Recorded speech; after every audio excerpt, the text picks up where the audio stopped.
Wow, my club just absolutely like outplayed Western Sydney.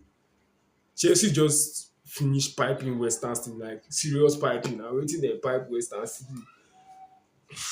Well, I didn't really have too much hopes coming into this game. I didn't like expect too much from Chelsea. I saw this as Xabi Alonso's first game with Chelsea, so we are not expecting him to come and make an intent or a statement that this is what is going to be, this is what is going to happen. I just saw this like as a testing match, and though there were some signs of improvement and cohesion, there were still some like moments whereby the play was just disconnecting. But you not really blame Xabi Alonso. Like I said, this is just his first managerial match in charge of Chelsea. You get and Chelsea started off very well. South Paev took the lead. Kavuma McQueen, what an excellent through ball you played to South Paev to get the goal. And South Paev, what a clinical and calm finishing from somebody that is actually 17 years old. Is something like I cannot really live with it with. That guy is 17 years old and he finished that chance of like someone that has been at the top level for years. Wow, I'm really, really impressed. Chelsea has a gem in their hands already. Chelsea have to look after that boy. If not, just just look after that boy for me. I don't want to get any other thing. So moving on quickly, we didn't even really expect too much. It was more of like an end-to-end game. Chelsea scored first. Western Sydney equalized, took the lead. I think Chelsea equalized again. It was more of like a back and forth game. Chelsea score, Western Sydney equalized, then take the lead, then Chelsea score again, equalize and take the lead. That's how it was just panning out. Until Joao Pedro, Palmer, Bino Gittins and other first team players came into the match in the second half. I think Xabi Alonso saw how the match was going out due to like Western Sydney were bullying the Chelsea teenagers and was like, let them have a taste of this our first 11, make body tell them first.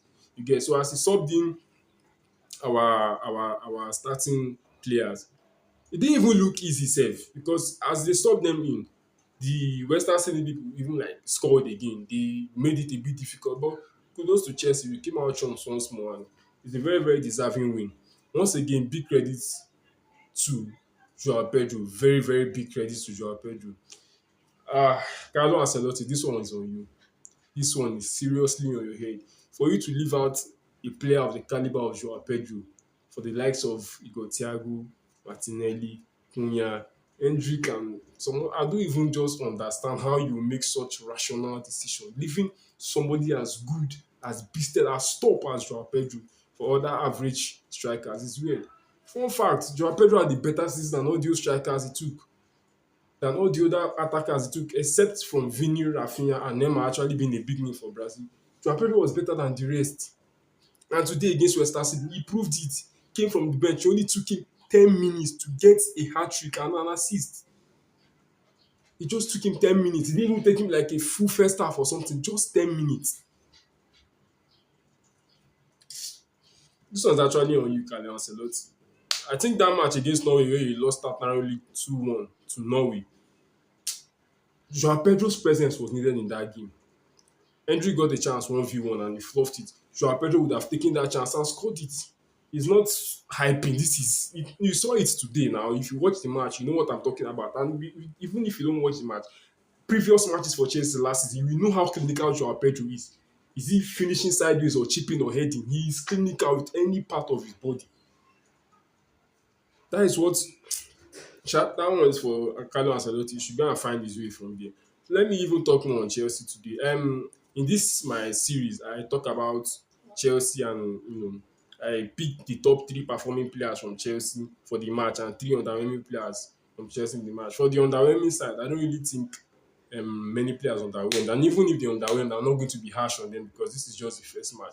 I think Josh Ashampong was not really like solid, but I will not still blame him. He's trying to just get his feet and all. The three standout players for this match were Bino Gittins, Joao Pedro, and Palmer. Yeah. My eyes will also be on Eminalo that played left back for Chelsea today. But these three players I mentioned, Bino Gittins, Joao Pedro, and Palmer, were the three standout players today. My eyes was more on Bino Gittins because I wanted him to prove a point. I don't know, people were like comparing him to Garnacho or something, but I keep emphasizing this thing. Garnacho is good, but Bino Gittins is levels better than Garnacho. If you watch Bino Gittins at Borussia Dortmund, you will know the angle I'm coming from to make this kind of statements. Bino Gittins was really, really exceptional at Borussia Dortmund. I remember the match against Real Madrid in the Champions League. He got a goal. intelligent positioning to tap in. And aside that, there was a match against I think Frankfurt. He came off the bench and he scored again. But I know Gittins has always been a special talent, but it's sad that it didn't really work out for him in his first season at Chelsea. But thanks to him, this preseason he has been on very good form. I think he scored against Crawley Town, or is it either Crawley or Boom? He scored against them and came to a very smart finish against Western Sydney today. So my eyes was on Bino Gittins and he did well. Our rating is 7 out of 10. It was very, very decent. The next person on my list is Cole Palmer. Cole Palmer was not really too sharp, but I will not like be too harsh on him. This is just his first match of the season. But it was decent. A very incisive through pass for that Joao Pedro's goal. I love the way he picked out that true pass for that Joao Pedro's goal. Got the ball, I think, on the half turn, then sent it to Joao Pedro one on one with the keeper. And you all know Joao Pedro when he's with your keeper, you will finish your keeper.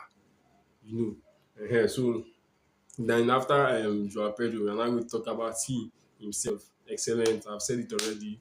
Got a hat trick and every other thing. But that's just the end of everything. But looking at everything, I think Jabi Alonso, I will not really even be too hard because it was Academy Boys that started. But I think Jabi Alonso needs to keep like putting these principles out there for these players to understand what he wants to do.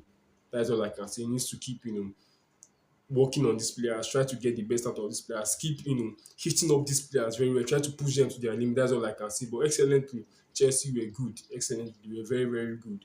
Again, so that's just if you're coming across my channel for the first time. I'm a Chelsea fan and I talk about everything Chelsea and other footballing aspects. So do well to like, share, and subscribe. I'll see you in the next live.